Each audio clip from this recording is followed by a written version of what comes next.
tell us about the Scrovegni Chapel. We're standing in the middle of what was an arena, like a Colosseum in Padova, built by the Romans. Everywhere the Romans went and conquered a city, they built the same city in a rectangular design with the north-south, the east-west streets, and then subdivided the districts, the forum in the middle. And then it's at a certain place outside the walls, the arena. So come the fall of the Roman Empire, and happening all over Italy, arenas, theaters were taken over by families. Maybe the common people looted them for stones to build their houses. Well, that's what happened here. And a family named Scrovegni were rich bankers. And he built a palace there, and he built this private chapel attached to his palace. So for years it was called the Arena Chapel. Now it's more commonly in his name, Enrico Scrovegni, La Cappella Scrovegni.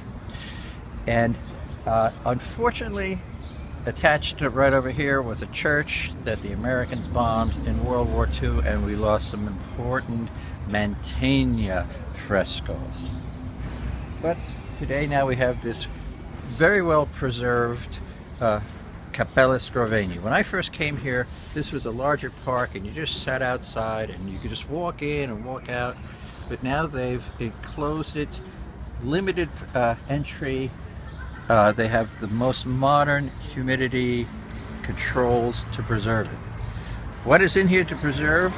Frescoes from the very first decade of the 1300s.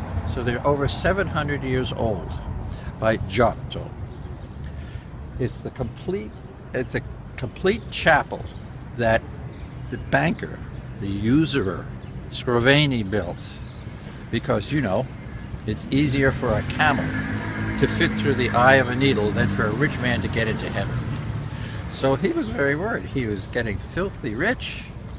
So he thought, okay, I'm going to build my own chapel for my family to be buried in. And when you go inside, you'll see he's right at the altar on his tomb looking out at you.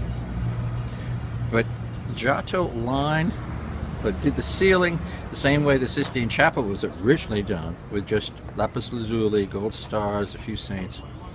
But he did the walls with the life of Mary and the life of Jesus.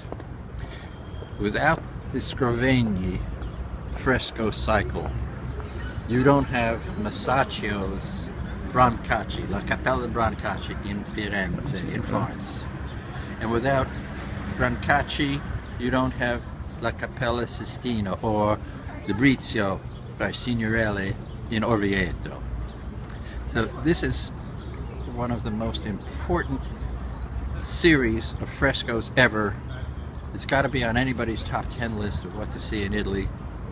And miraculously, it's survived the centuries. I think it's time to go inside. Let's go check it out.